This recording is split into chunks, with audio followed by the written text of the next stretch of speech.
Assalamualaikum warahmatullahi wabarakatuh. Nama saya Maya Sari, nomor induk mahasiswa 1908101014, kelas Pendidikan Agama Islam A, semester 6. Mata kuliah Pengembangan Media dan Sumber Belajar yang diampu oleh Ibu Siti Maria Munjiat, SS MPDI. Semoga beliau selalu dalam lindungan Allah.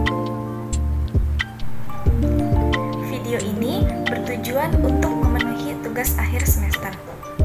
Pertanyaan yang pertama, media tidak dilihat dari segi kecanggihannya, tetapi fungsi dan peranannya dalam proses membantu pembelajaran.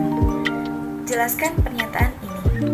Jawabannya, media pembelajaran merupakan perantara antara guru dengan siswa dalam penyampaian pesan-pesan pembelajaran. Media pembelajaran digunakan sebagai pelengkap jika dipandang perlu. Secanggih apapun media, bila tidak berfungsi dalam pembelajaran atau tidak berperan dalam membantu proses pembelajaran, maka media tersebut tidak tepat digunakan untuk membantu proses pembelajaran.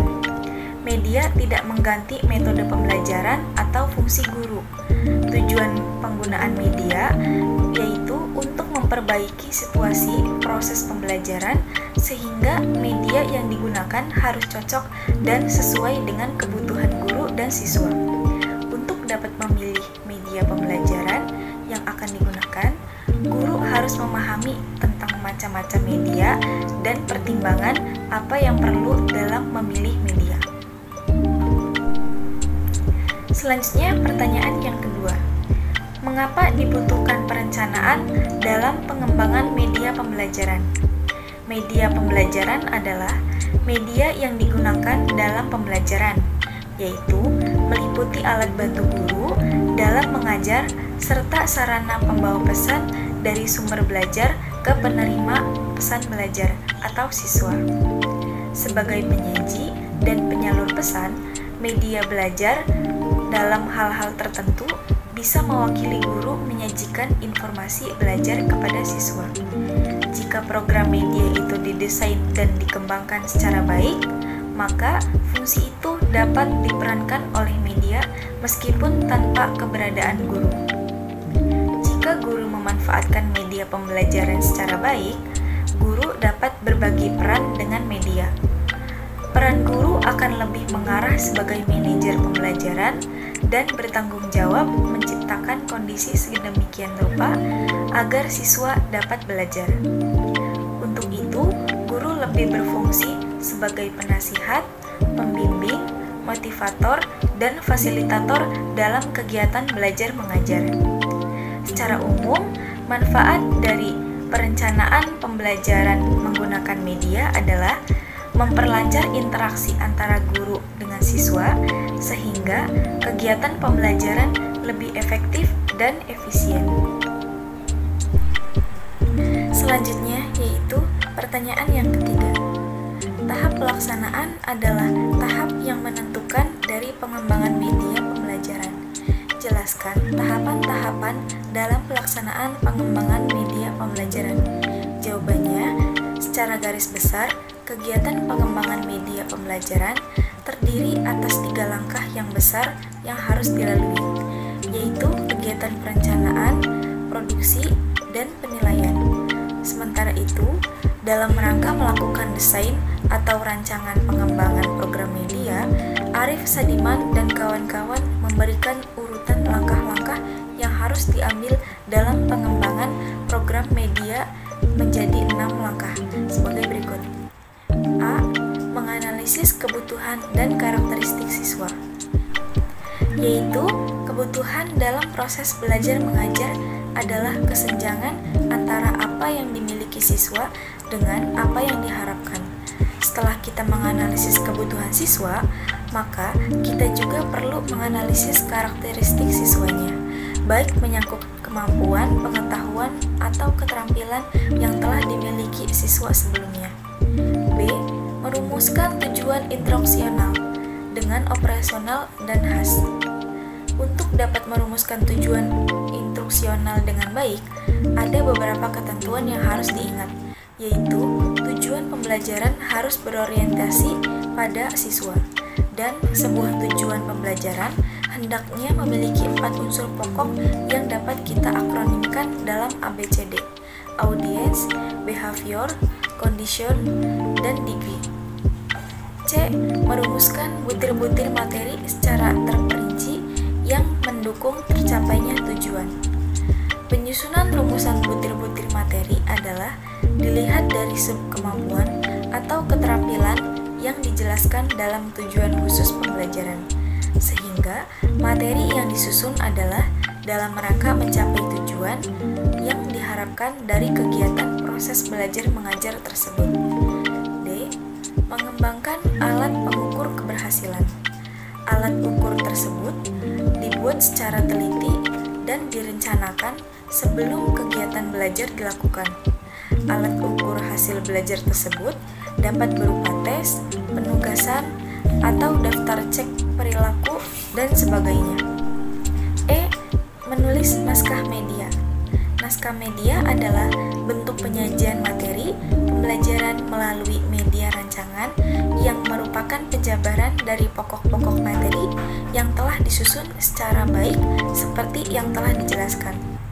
F. Mengadakan tes dan revisi. Tes adalah kegiatan untuk menguji atau mengetahui tingkat efektivitas dan kesesuaian media yang dirancang dengan tujuan yang diharapkan dari program tersebut. Tes ini dapat dilakukan baik melalui perorangan atau kelompok kecil atau tes lapangan. Sedangkan revisi adalah kegiatan untuk memperbaiki hal-hal yang dianggap perlu mendapatkan perbaikan atas hasil tes. Selanjutnya yaitu pertanyaan yang keempat. Tahap paling akhir dari pengembangan media pembelajaran adalah evaluasi. Mengapa dibutuhkan evaluasi dalam pengembangan media pembelajaran? Jelaskan. Jawabannya, evaluasi memegang peranan yang sangat penting dalam penentuan suatu kebijakan atau pengambilan keputusan.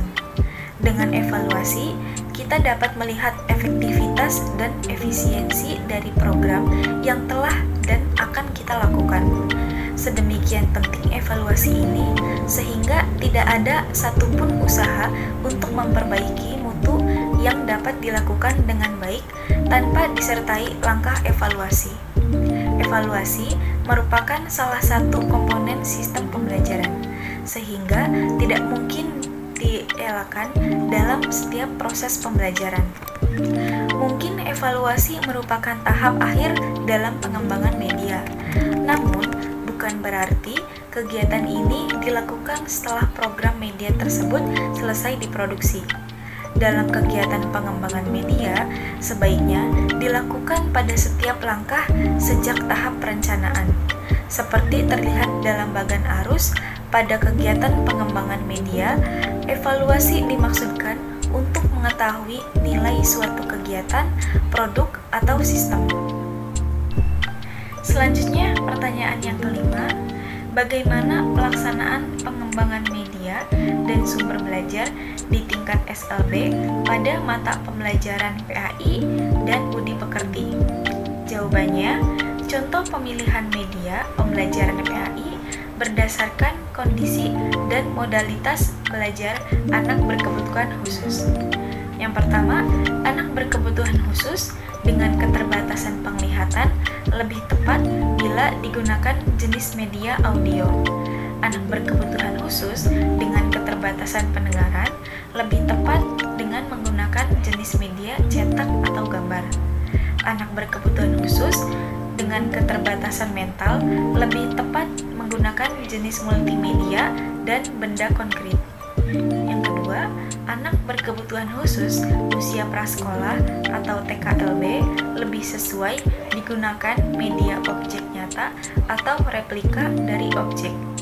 Anak berkebutuhan khusus dewasa seperti tingkat SDLB, SMLB dapat digunakan media yang lebih abstrak, seperti contohnya gambar, cetak, model yang disesuaikan dengan tipe kekhususannya. Yang ketiga, anak berkebutuhan khusus yang akan mengembangkan kemampuan belajar keterampilan lebih cepat menggunakan media nyata. Anak berkebutuhan khusus yang akan mengembangkan kemampuan pemahaman konsep lebih tepat menggunakan media VCD karena akan memberikan gambaran nyata tetapi memerlukan pemahaman pikir untuk memaknai isi materi dalam program VCD. Kurang lebihnya mohon maaf, saya pamit undur diri. Wassalamualaikum warahmatullahi wabarakatuh.